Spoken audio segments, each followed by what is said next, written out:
আমার এই বাজারটারে রক্ষা করেন, কারণ এখান থেকে আমার সংসার চলে। এই আর্তনাদ একজন ব্যবসায়ীর। বাজার রক্ষায় মাদকসহ অপরাধী চক্রের বিরুদ্ধে প্রতিবাদ করায় তার এমন পরিণতি। দুর্বৃত্তরা হামলা চালায় তার বসত ভিটায়। 10ই আগস্ট দিনের আলোতে সিসি ক্যামেরায় ধরা পড়ে একদল দুর্বৃত্ত দেশীয় অস্ত্রসহ বাজারে প্রকাশ্যে মহড়া দিচ্ছে। ভয়ভীতি ও হুমকি দিচ্ছে দোকানদারদের। কারণ আগের দিন বাজার ব্যবসায়ীরা একত্র হয়ে মাদক নির্মূল ও চোর ছিনতাই বন্ধের দাবিতে মানববন্ধন করেছেন। এ সময় ক্ষিপ্ত হয়ে একদল দুর্বৃত্ত ব্যবসায়ী মশিউর রহমানের দোকান ও বাড়িতে হামলা চালায়। বাজারে ব্যবসা করতেছি, বাজারে কোনো নিরাপত্তা নাই। দেখা যায় কয়দিন পর পরই চুরি হয় বাজারে। অনেক দোকানে দেখা যায় সিসি ক্যামেরা লাগানো আছে, তারপরও দেখা যায় কি দোকানদাররা সেরকম শান্তিতে ঘুমাইতে পারতেছে না বাড়ি। আমরা রাত্রে দোকান তালা মারি যাই, সকালে এসে দেখি যে দুষ্কৃতীরা রাত্রে চুরি করে তালা কাটিয়ে মাল সামানা নিয়ে যায় এবং কি তাদের প্রতিবাদ করতে গেলে আমাদেরকে এসে মারধর করে। বাড়িতে যে আমরা রাত্রে ঘুমাই, নিরাপত্তাহীনতায় আমরা ঘুমাই, আমরা শান্তি মতো ঘুমাইতে পারি না এই চোরের কারণে।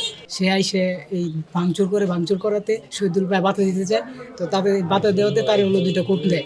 আইসা উড়া দুরা কোপ শুরু করছে, আপনার ওই যে গেট পেছাই কোপ শুরু করছে আর বলতেছে যে এই মসি বাইরে, মসির মানে মার তুলে বকা দিতেছে। ফরিদপুরের নগরকান্দার বিনকদিয়া এলাকার এই ঘটনার পর পুরো বাজার জুড়ে থমথমে হয়ে আছে। ভয় আর আতঙ্কে কেউ মুখ খুলতে সাহস পাচ্ছে না। কেন কথা বলো, আজকে আমার বাসায় তারা হামলা করছে এবং গতকালকে অনেকেই অলরেডি প্রতি দোকানে এসে শাসায় গেছে যে যদি কোনো কথা বলো তাহলে তোমাকে মাদক দিয়ে ফাঁসাই দেওয়া হবে। টোটালি একটা অনিরাপত্তার মধ্যে আমি ভুগতেছি, আমি না আমার পরিবারও।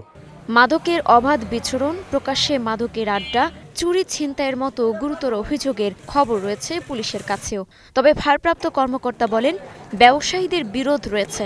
জানান মাদকের বিষয়টিও তদন্ত করছেন তারা। বাজার কমিটি তারা নিয়ন্ত্রণ করতে, কিন্তু কিছুদিন হলো বাজার কমিটিটা আপনার কাছে আমাদের এই বিনিয়োগদের বাজার এটা নিয়ন্ত্রণ করতেছে। এই আধিপত্য নিয়েও একটা মোটামুটি নিজেদের ভিতরে একটা ইন্টারনাল কনফ্লিক্ট চলতেছে, এটাও একটা কারণ।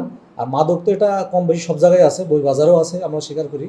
এবং আমাদের পুলিশের নজরদারি বলেন বা যেটা বলেন, তাদের যারা অভিযোগ দিচ্ছে তদন্ত করে যার বিরুদ্ধে আমরা পাবো তাদের বিরুদ্ধে আমরা ব্যবস্থা নেব।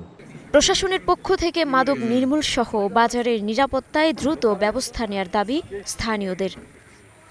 Desk report, star news.